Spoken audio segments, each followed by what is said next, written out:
मैं हमेशा तुम्हारे साथ और तुम्हारे आसपास रहता हूँ, फिर चाहे तुम कुछ भी कर रहे हो।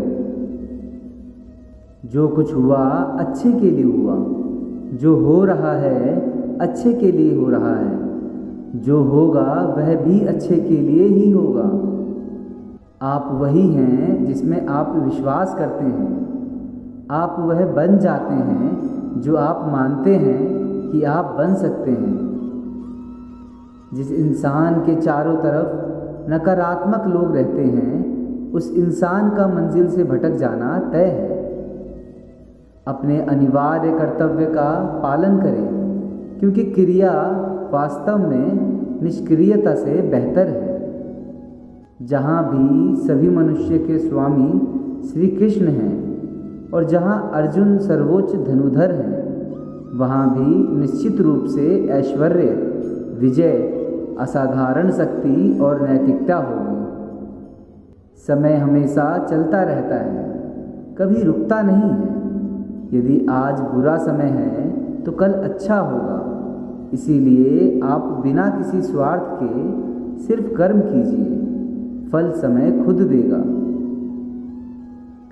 जो अहंकार से मोहित हो जाता है वह सोचता है, मैं करता हूँ। मैं किसी का भाग्य निर्माण नहीं करता। हर व्यक्ति अपना भाग्य स्वयं बनाता है। श्री कृष्ण कहते हैं, पृथ्वी, जल, अग्नि, वायु, आकाश, मन, बुद्धि और अहंकार, ये मेरी प्रकृति के 8 विभाग हैं। जो कुछ भी है वो वर्तमान में है। जो बीत गया है वो नहीं आएगा, और जो आने वाला है उसकी चिंता नहीं, बल्कि खुले हाथों से इसका स्वागत करें। भ्रम और संदेह से परे जब आप भगवान से प्यार करते हैं तो आप हर चीज़ से प्यार करते हैं। मन उन लोगों के लिए दुश्मन की तरह काम करता है जो इसे नियंत्रित नहीं करते हैं, और जिसने अपने मन को जीत लिया है उसके लिए मन सबसे अच्छा मित्र है। क्रोध में इंसान भ्रमित हो जाता है और भ्रम से बुद्धि व्यग्र हो जाती है, और अपने गलत फैसले के चलते उसका पतन शुरू हो जाता है। जो कर्म में अकर्म देखता है और अकर्म में कर्म देखता है, वह मनुष्यों में बुद्धिमान होता है। आप केवल कर्म के हकदार हैं, उसके फल के कभी नहीं। आत्मा विनाश से परे है। कोई भी उस आत्मा का अंत नहीं कर सकता जो अनंत है। खुशी मन की एक ही अवस्था है, जिसका बाहरी दुनिया से कोई लेना देना नहीं है। यांत्रिक अभ्यास से बेहतर है ज्ञान, और ज्ञान से भी बेहतर है ध्यान। कोई भी व्यक्ति जो अच्छा काम करता है उसका कभी भी बुरा अंत नहीं होगा।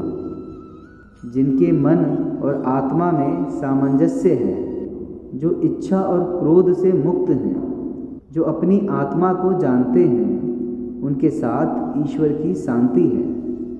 हम वही देखते हैं जो हम हैं, और हम वही हैं जो हम देखते हैं। जो हुआ अच्छा हुआ। जो भी हो रहा है वो अच्छा ही हो रहा है, और जो होगा वो भी अच्छा ही होगा। यह प्रकृति है जो सभी गतियों का कारण बनती है। अहंकार से मोहित मूर्ख उस धारणा को धारण करता है जो कहती है, मैंने किया। पूर्ण लगन के साथ अपना कार्य करो, लेकिन उसके फल की इच्छा मत करो, क्योंकि जब आप फल की इच्छा करते हैं तब कहीं ना कहीं आप अपने कार्य में पूर्ण रूप से समर्पित नहीं हो पाते। गति के लिए चरणों पर ध्यान देना आवश्यक है, किंतु प्रगति के लिए सदैव आचरण पर ही ध्यान देना चाहिए। प्रकृति द्वारा निर्धारित कर्तव्य का पालन करते हुए व्यक्ति ने कोई पाप नहीं किया। जिसका मन उसके वश में नहीं है उसके लिए उसका मन शत्रु के समान है। वो मूर्ख है जो प्रेम को बकवास कहते हैं। प्रेम इस दुनिया की जड़ है जिससे दुनिया बनी है। अपनी इच्छा की शक्ति से अपने आप को नया आकार दें। अपने आप को कभी भी स्व इच्छा से नीचा ना होने दें।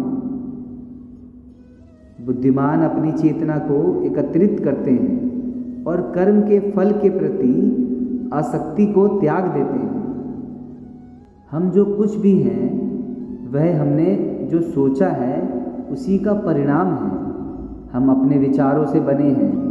श्री कृष्ण कहते हैं, ऐसा कोई समय नहीं था जब मैं नहीं था, ना आप, ना ही इसमें से कोई राजा, ना ही कोई भविष्य है जिसमें हम नहीं रहेंगे। अपरिपक्व लोग सोचते हैं कि ज्ञान और क्रिया अलग अलग है, लेकिन बुद्धिमान उन्हें एक ही मानते हैं। जिस प्रकार इस शरीर में रहने वाला बचपन युवावस्था और वृद्धावस्था से गुजरता है, उसी प्रकार मृत्यु के समय वह केवल दूसरे प्रकार के शरीर में प्रवेश करता है। बुद्धिमान व्यक्ति इसके बहकावे में कभी नहीं आते। ना यह शरीर तुम्हारा है और ना तुम इस शरीर के। यह शरीर तो अग्नि, जल, वायु, पृथ्वी और आकाश से बना है और इसी में मिल जाएगा, परंतु आत्मा स्थिर है। फिर तुम क्या हो? तुम मुझे अपने आप को अर्पित करो। यही सबसे उत्तम सहारा है। जो इसके सहारे को जानता है वह भय, चिंता और शोक से सर्वदा मुक्त है। इच्छाओं में कमी ही सुख की कुंजी है। कोई भी व्यक्ति जो अच्छा काम करता है उसका कभी भी बुरा अंत नहीं होगा, चाहे यहाँ या आने वाले संसार में।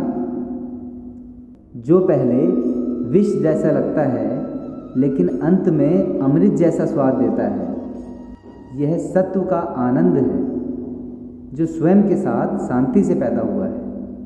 उम्मीद ही आपको रिश्ते में कमज़ोर बनाती है। उम्मीद का जन्म आपके मन में ही होता है। शांत, नम्रता, मौन, संयम और पवित्रता ये मन के अनुशासन हैं। सभी स्वार्थी इच्छाओं पर काबू पाना पर्याप्त नहीं है। स्वामित्व और अहंकार को वश में करना भी आवश्यक है, जिसे तुम अपना समझकर मग्न हो रहे हो।